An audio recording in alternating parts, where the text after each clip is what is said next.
But there are concerns.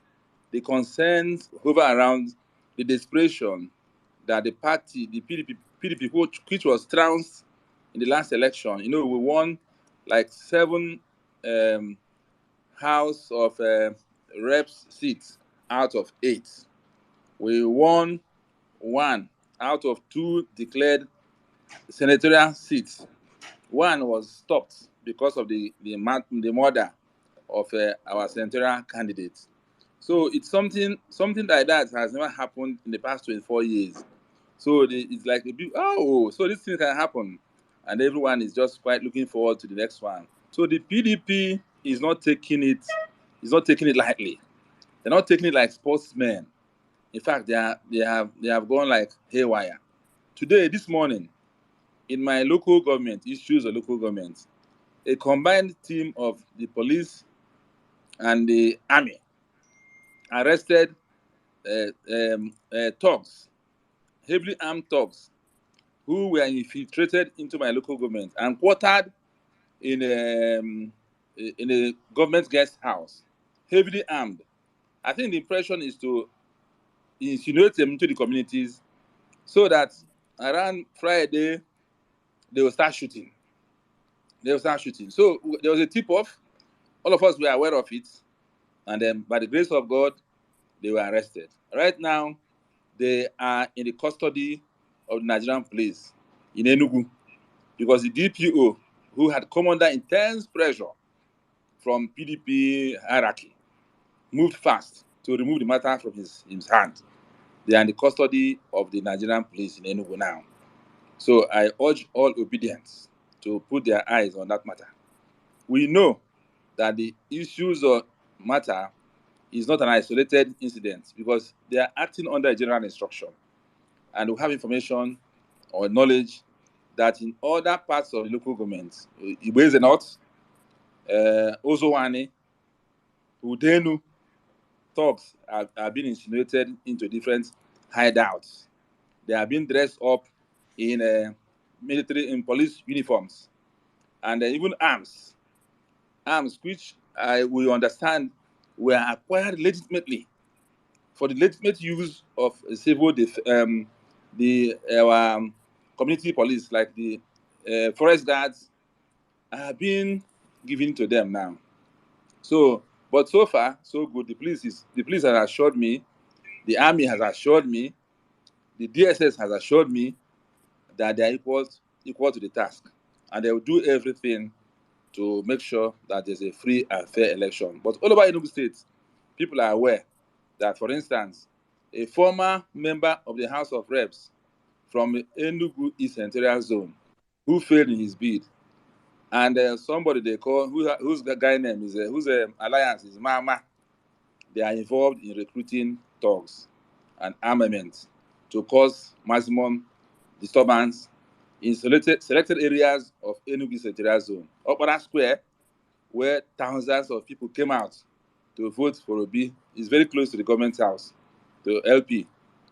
Dental, where there are thousands of voters, at layout. So there are several points which everybody knows is the target of those who want to disrupt the election. So I'm urging citizen awareness, citizen action. People, there's a worry that what happened in 2003 may repeat itself in Enugu State if the army, the military, the entire security establishment does not become proactive and preemptive. In 2003, when Chimoroke Namani was governor, heavily armed thugs were deployed from Enugu, and they invaded the country home of Nyanwodo and attacked him with the aim of eliminating him. Vehicles were destroyed, and the man narrowly escaped death. The same forces were launched in Ibeze North at the country home of the then AMPP Guba candidate, Fidel Ayok. In fact, guns were trained on him, and people even believe up till now that he escaped death because of mystical powers that are believed to be associated with some people in the area. But his early, who stood very close to him, a policeman from Benue Plateau State, was killed, and vehicles were burnt. The same thing happened to me in Isuzo. The same forces came. They attacked my businesses in Isuzo.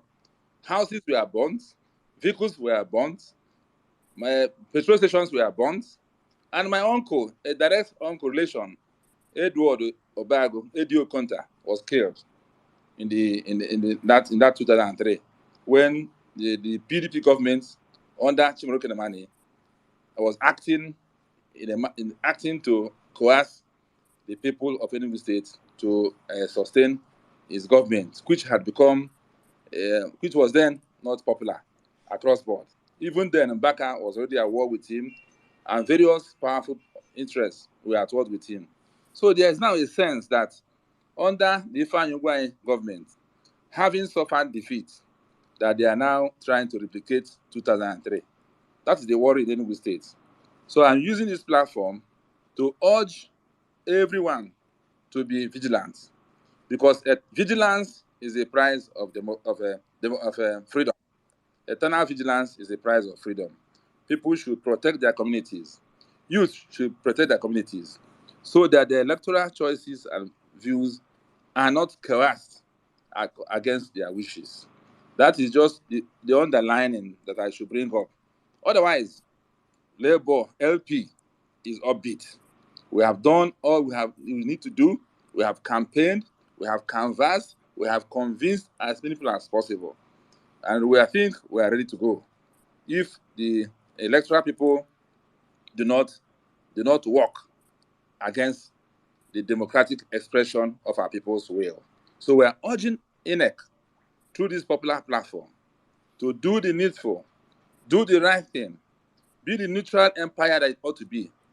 Make sure that results are uploaded at polling units, that result sheets are given out immediately after the results, that collations are done at collating centers, that no alteration will be tolerated, no excuses of no light will be tolerated, because the people of Enugu State are primed and ready for the change that has become evident and inevitable.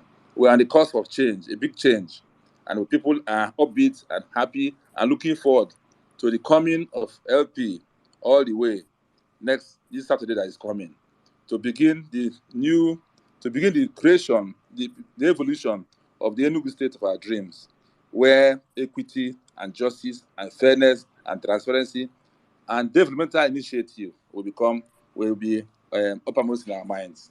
Thank you, sir.